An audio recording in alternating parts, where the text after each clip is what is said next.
Assalamualaikum Warahmatullahi Wabarakatuh. Hi everyone. In this video, let me introduce ourselves first. First is Maulidina Tri Amanda and me, Rani Oktavia. In this course, Educational Statistic, we're gonna tell you about analyze the validity and reliability of tests. Here are the content. First is operate SPSS program. Second is calculate validity and reliability of tests using SPSS program. The third, interpret the result of analysis from SPSS on validity and reliability of test. The fourth, report the result of analysis from SPSS on validity and reliability of test. And the last one is ELT research validity and reliability of test. Validity and reliability. In educational statistics, validity and reliability are two fundamental concepts that play a critical role in ensuring the quality and accuracy of assessments and measurements. First, validity. Validity pertains to the extent to which an assessment or measurement tool accurately measures the specific construct or concept it is designed to assess. It encompasses different types of validity, including content validity, construct validity, and criterion-related validity, each evaluating different aspects of measurement accuracy. Establishing validity is crucial to ensure that educational assessments provide meaningful and precise information about students' abilities or knowledge. On the other hand, reliability addresses the consistency and stability of measurements or test scores. A reliable assessment should produce consistent results and administered to the same individuals or groups under similar conditions. It includes measures like test-retest reliability, internal consistency reliability, and inter-rater reliability. Reliability is essential to ensure that assessment results are not influenced by random variations or errors, thus enabling accurate conclusions about students' ability or performance. Together, validity and reliability are foundational in educational statistics, guiding the development and interpretation of assessments to support effective teaching and learning. How to operate SPSS program. First, launching SPSS. After installing SPSS, you can typically launch it by clicking on its icon in your computer application or program folder. Second is data input. Open an existing dataset, go to File, click Open, click Data and select your data file. Create a new dataset, go to File, click New, click Data. Third is data preparation. Clean and prepare your data by removing any missing values, outliers, or errors. Record variable if necessary. Converting text responses to numerical codes. Compute new variable using formula if needed. Fourth is data exploration. Descriptive statistic. Go to Analyze. Click the descriptive statistic to generate summary statistic for your variable. Data visualization. Create charts and graphs to visualize your data by going to Graphs, click Chart Builder, or other chart option under Graphs. Fifth, statistical analysis. Choose the appropriate statistical test or analysis for your research question. Common analysis include t-test, ANOVA regression, chi-square, and other. Go to Analyze and select the specific analysis you want to perform. Follow the dialog box to specify variable and settings. Review the output window for your results, including table, chart, and statistical significance. Sixth is saving your work. Save your SPSS file regularly by going to File, click Save or Save As. Export results or charts as needed in various formats, for example, Excel or PDF. Seventh is syntax editor. This is optional. You can perform all operation in SPSS using menus, but many experienced users prefer to work with the syntax editor for greater control and reproducibility. It allows you to write and execute commands in SPSS syntax. 8 is data output. The output window displays your result, charts, and tables. You can save the output as a SPO or PDF file for future reference. Ninth is closing SPSS. When you're finished with your analysis, go to File, click Exit to close SPSS. And the last one is learning research. If you are new to SPSS, consider taking online tutorial or course to learn more about its features and capability. There are also SPSS user manual and guide available. B.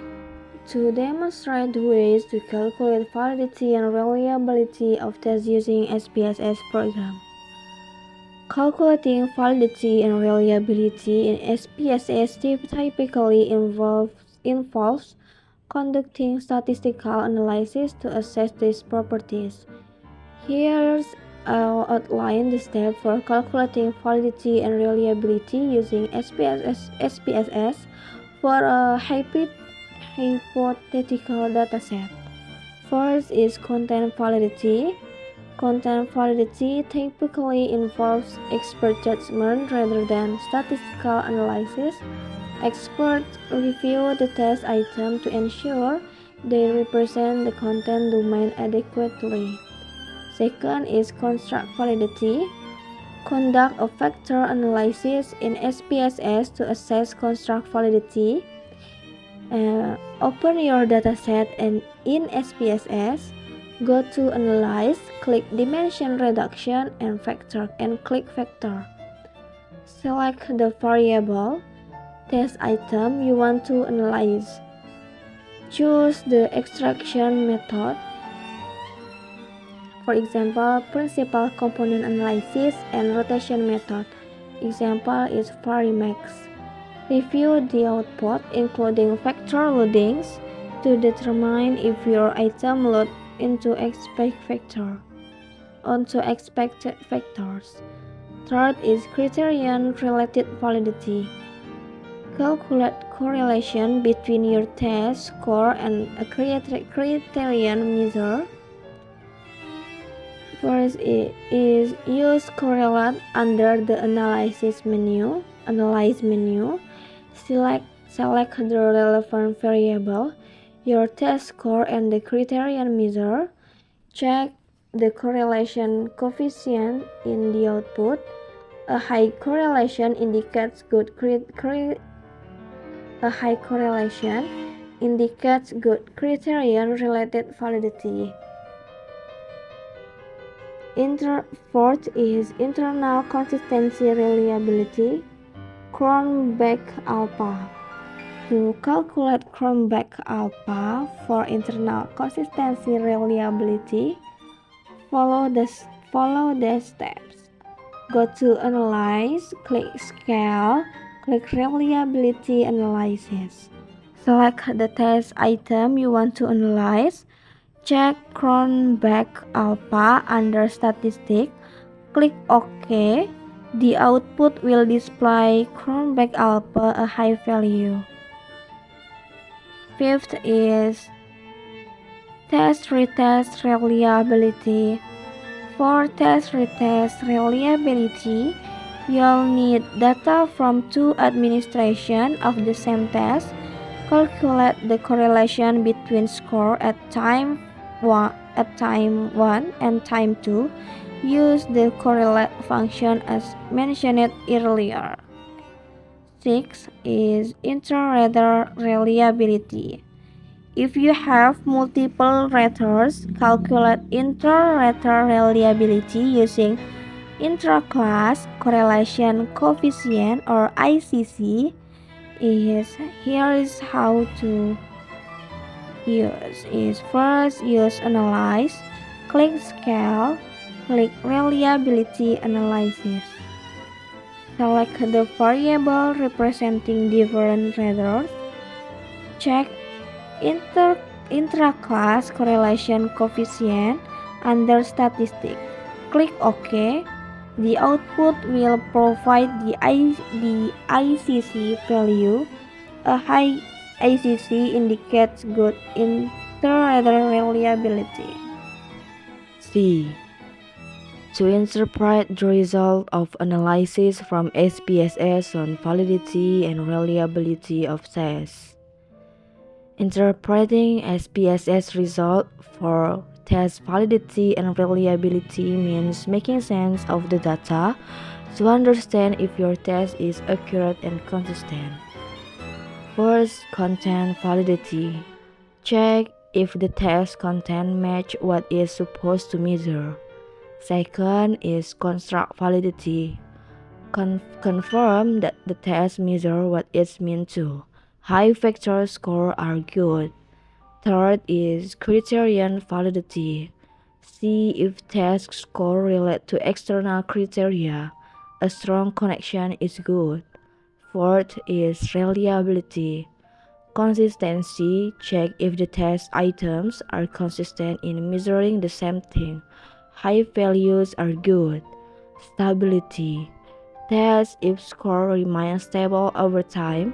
High correlation shows stability. Fifth, effect size. This show how meaningful your findings are. Sixth is sample size. Make sure your group size is big enough for accurate result. Seventh, context. Understand how this result fits your study goal. Eighth is SPSS data. Look at p-values, correlation, and fit indices. Focus on what's significant. Ninth, final assessment. Decide if your test is valid and reliable for your purpose. Make changes if needed. 10th, consult others. Get help from expert or college for a better understanding. Remember, your interpretation depends on your study and what you're measuring. Next is report and result of analysis from SPSS on validity and reliability of test.